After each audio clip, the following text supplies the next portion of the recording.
OG movie ట్రైలర్‌లో చాలా hidden details అయితే పెట్టారు భయ్య. అండ్ ట్రైలర్ చూసిన తర్వాత చాలా డీటెయిల్స్ అయితే అర్థమైపోయాయి. అండ్ స్టోరీ లైన్ కూడా ఒక అంతకు అర్థమైందనే చెప్పాలి. First things first, trailer start అవ్వడమే ముంబైలో మళ్ళీ గ్యాంగ్ వార్స్ మొదలయ్యాయని చెప్తారు. అంటే ముందు ఆల్రెడీ గ్యాంగ్ వార్స్ జరిగేవి అండ్ అవి ఎందుకో ఆగిపోయాయి. ఆ రీజన్ మనకు తెలీదు.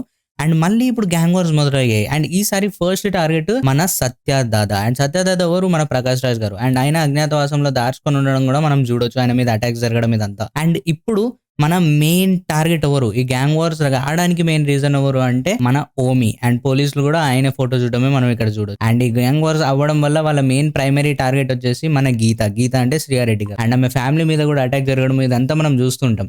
అండ్ ఇప్పుడు ఆ ఫ్యామిలీని కాపాడడానికి ఒక పర్సన్ ఆల్రెడీ అక్కడ ఉన్నాడు. అండ్ ఆయన ఎవరంటే మన ఓజీ అసిస్టెంట్. అండ్ ఇది కూడా మనం ఈ పిక్చర్ లో చూడొచ్చు. అండ్ నెక్స్ట్ ఈయన తర్వాత ఇప్పుడు ఈ ఇన్ఫర్మేషన్ అనేది మన ఓజీ దగ్గర దాకా వెళ్ళిపోయింది. అండ్ ఇప్పుడు మేబీ మనకి తెలిసిన గంభీర ఓజస్ గంభీర అవ్వడానికే వెళ్ళుండొచ్చు. అండ్ దాట్ టు ఈయన అజ్ఞాతవాసానికి వెళ్ళడానికి రీజన్ ఏంటి అనేది తెలియదు. But now he's not in Bombay. అంటే ఆయన వేరే ఎక్కడో ఉన్నాడు. అండ్ ఇప్పుడు ఓజస్ గంభీర మళ్ళీ తిరిగి వస్తున్నాడు బాంబేకి. అండ్ అది కూడా మనం ఇక్కడ ఈ డైలాగ్ లో అయితే చూడొచ్చు. అండ్ దీని తర్వాత ఓమి వర్సెస్ ఓజీ జరుగుతుంది. అండ్ మేబీ ఓమి ఈ వార్స్ అన్ని స్టార్ట్ చేయడానికి మెయిన్ రీజన్ ఓజీని బాంబేకి రప్పించడానికే కావచ్చు. అందుకే ఆయన ఫ్యామిలీని కూడా టార్గెట్ చేస్తుండొచ్చు.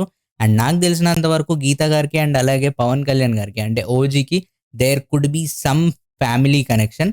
అండ్ ఇదే కాకుండా మనకి కన్మణి క్యారెక్టర్ ఎవరు అండ్ ఆమె ఎలాంటి రోల్ ప్లే చేస్తారు అండ్ ఆమె మూవీ మొత్తం ఉంటారా లేదా అనేది కూడా ఒక సస్పెన్స్. బట్ ఓవరాల్ మళ్ళీ ఈ గ్యాంగ్ వార్స్ ఆపడానికి అండ్ అలాగే వీళ్ళందరికీ ఆన్సర్ చెప్పడానికి గంభీర తిరిగి వస్తాడు.